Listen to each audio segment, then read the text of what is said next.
Louisiana beer reviews. Let the good vibes roll.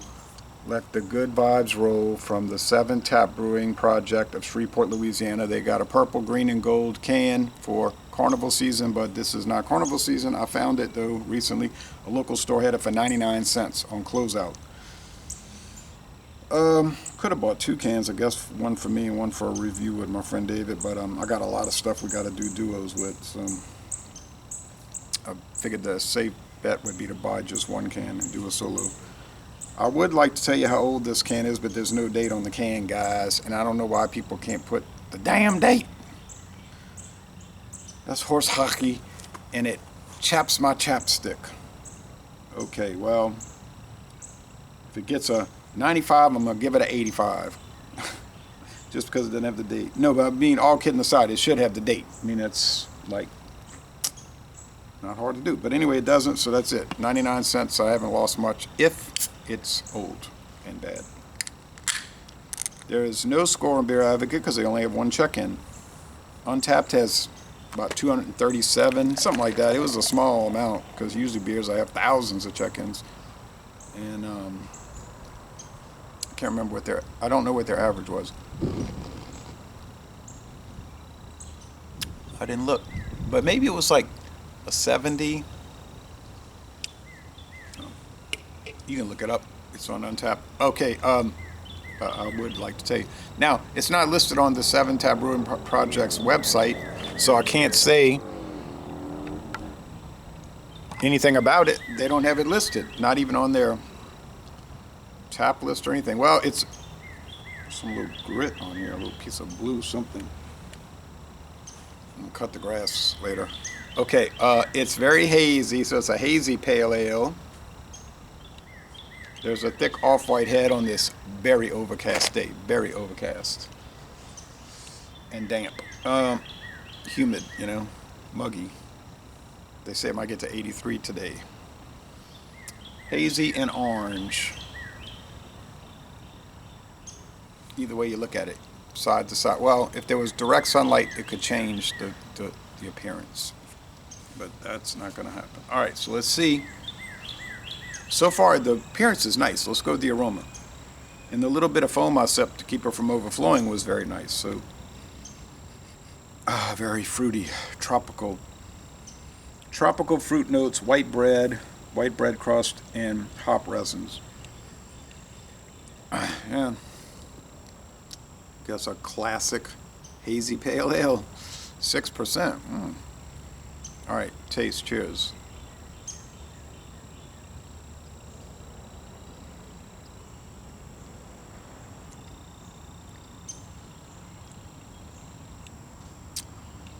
This tastes a lot more bitter than many of these so-called IPAs that are on the shelves these days. 6%. I'm thinking the IBUs on this probably around, I'm going to say 45. I could be wrong, but I think it's at least 45. Untapped might have an unofficial IBU number.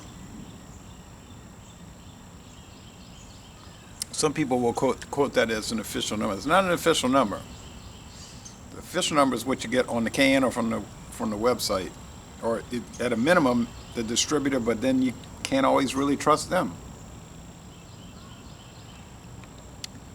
It's like trusting a distributor to check dates. Ha ha ha ha ha. That's so funny. I like to look at these distributor websites, and they'll go on and on. The 3-tier system protects the American consumer. I guess it protects a monopoly, but it doesn't protect the American consumer. And they'll say, we ensure freshness. Wrong. We ensure variety. That can be done by a free enterprise, without a monopolistic system. So that's bogus. And what it really ensures is that they stay in business at your expense. Okay. Creamy too, like a meringue. And I've gotten into it with some of those guys, and I said, I told one guy, you're defensive because you work for them. Yeah, it's your job. You're going to protect your job. But I say, I don't agree. Nothing personal. No, he didn't take it bad, but I said, this does not have to exist. This was put in after Prohibition. as a way to protect juiced-in people. Let's be honest. Most regulations are there to protect juiced-in people, not for public safety. Um,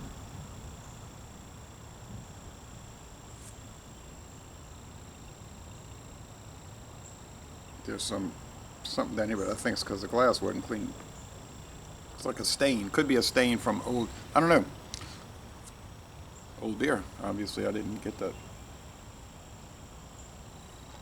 Carbonated, yes. Prickly carbonation. Mouthfeel. It's high medium. It's nearly a thick beer. I wouldn't drink this if I was trying to lose weight. Bitterness is strong.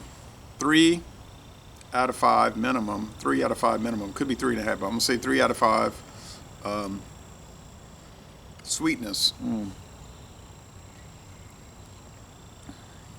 Yeah. 2.5 low end, 3 high end. Sometimes it's hard to pin the number down, but I'll say 2.5 to 3 sweetness. So it's moderate sweetness, moderate to even high bitterness. Kind of a cereal grain mouthfeel like you get with a porridge. Not that heavy or thick, of course, but there is some viscousness with it.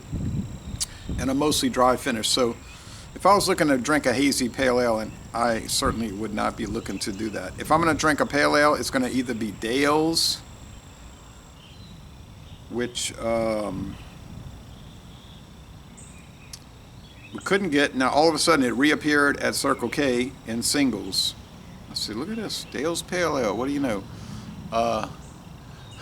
Just right there on the shelf. And that's more like a clear India Pale Ale anyway, but they call it a Pale Ale. It's more of an India Pale Ale than most of the India Pale Ales these days. Or I would drink the classic, world classic Sierra Nevada Pale Ale, clear as a bell. Enjoyable to the hilt. But this one's good. Hazy is the thing today, right? Maybe that's on a fade, a slow fade. A store manager approached me yesterday. I didn't go to him and bring up the topic. He broached the topic. First he asked me, you've been reviewing any beers lately? New beers? Well, of course, I say yeah. I say yes. And then he said, man, the craft beer, how do you say it? Craft beer has just crashed. He said something like that. I said, really? Yeah. I said, it's not moving, huh? No. He said, no. And that's probably why I got this for 99 cents. He just got stuff lingering. He had another one for 99 for a pint. Hey, I'll take that. Let it crash. I'll get more. But, it's a sad thing, really. It just got oversaturated and it began to fall. And I said that 10 years ago in 2014 that it's going to crash. And people said, you're being negative. You have an axe to grind. It's going to go up, up, up. I said, no. It's too many products. There's too many products chasing too few people. It's because you and I like them, that's not going to sustain it. And a lot of people had dalliances with it. Like they tried craft beer and they're like, oh yeah, this, that, and the other thing. Oh yeah, yippee-ki-yay, mother, father, and all of that. And then after a while, it was like, I'm just going to go back to drinking Old Milwaukee. I'm going to go back to drinking past Blue Ribbon. Either because they got burnt out on it, or secondly, and probably even more importantly, the price point just was monstrously bad, and people just are not incentivized to go out and pay $4.99 minimum per can. Or you might get a deal, $3.75 for a single pint can. It's just, it ain't happening, and you see these brew pubs going down. Well, they would all go out of business if it was on me, because I don't like to go to brew pubs and drink anything because they're super pricey, they're loud, they have like extremely expensive food, and what am I going to do there? Drink a whole bunch, and now I got to drive. I got to come home. We don't have a brew pub in this town. We have bars, but I'm like, what? You say camaraderie. I don't know these people. I'm not opposed to meeting new people.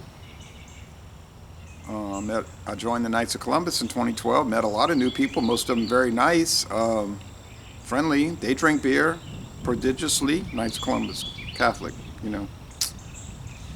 But they're enthusiastic beer drinkers. But you know what they're gonna drink. Exotic for them is Yingling traditional lager. That's their exotic drink. Their main beers are Bud Light, Miller Lite, Coors Light, Michelob Ultra. If you fancy. And that's where that goes. So, and they like liquor, you know. And you know what liquor they're going to drink. You know it's going to be Jim Beam, Jack Daniels, Crown Royal, or as they call it, Crown.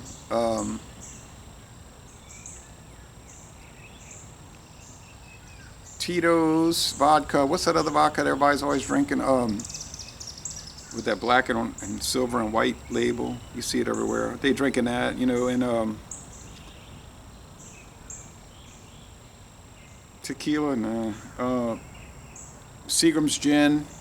I mean, that's just what they're going to drink. And it's not going to be anything and if it's Irish whiskey, it's going to be Jameson, and Scotch, it's going to be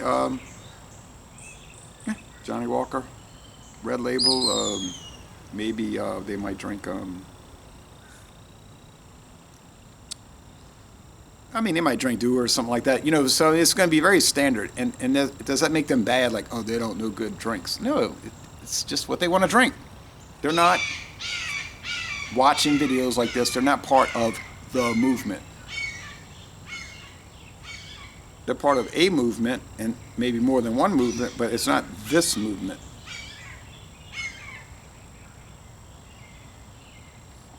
I've tried to bring some exotic beers, like let's call, and I'll tell you what exotic meant. Smithwick's Pale Ale, not the red lager, the Pale Ale.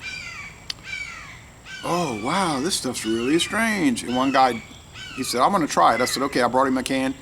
He drank it, and I said, "How'd you like it?" "It was pretty good." I dumped the rest out. I said, "Yeah." That's why I'm not gonna proselytize anymore. I'm finished with that.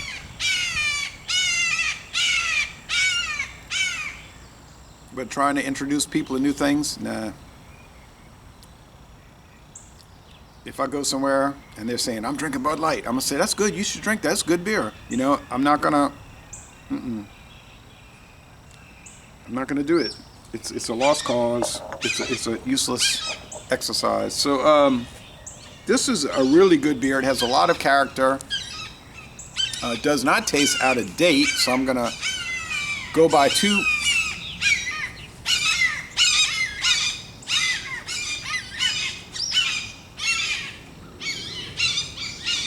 They're having a battle, the hawks. It's like a red hawk. They squawk and fight, argue, demonstrate.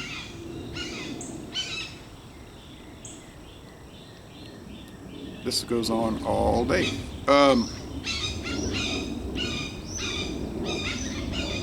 We have a lot of hawks around here and a lot of owls, which is good because that reduces the rat and mice population because you live close to the woods, which run from here to like you could literally walk through woods from here to Baton Rouge. You would have to cross a few highways, but you could stay in the woods from here to Baton Rouge.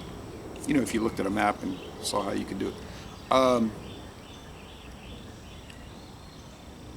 So yeah, I mean, they're gonna come around. You're gonna get rats and mice. They're going to come around. They live in the woods, and they don't want to be in the woods. They want to be in your house eating your food.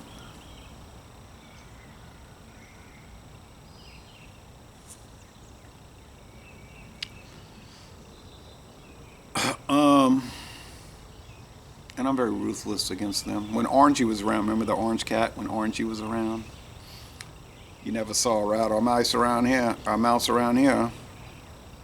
She loved to kill, but her favorite was squirrels. To kill a squirrel, she was just so delighted. But I saw her prancing through the yard with a squirrel hanging in her mouth. So yeah. So back to this. But it's funny, you know, but the whole story arc here is that these things, man, they they just die on the vine. This is probably not going to ever be in your area. I'm surprised we're getting it here, but then we get bizarre beers from Indiana and Washington, D.C. sometimes here. They show up, they're good, they disappear, we never see them again. But this is solid, super solid, and if you do see it, I would strongly recommend it, especially for 99 cents. Should have bought the whole 6-pack. They had probably 12 of them.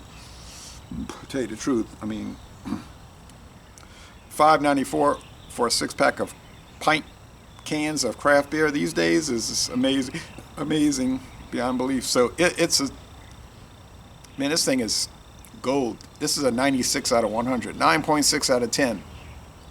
Kudos to the 7 Tap Brewing Project. I've rarely run across a beer from them that was not at least most excellent. I mean, these guys are on point. But it's the date, guys. They don't put the date on the can, so even though it's a 96, I got to score it at 86. But you know what I mean. So, fantastic. And I'm going to end this review by saying y'all go to Shreveport, Louisiana and take a 7 Tap Brewing Project brewery tour.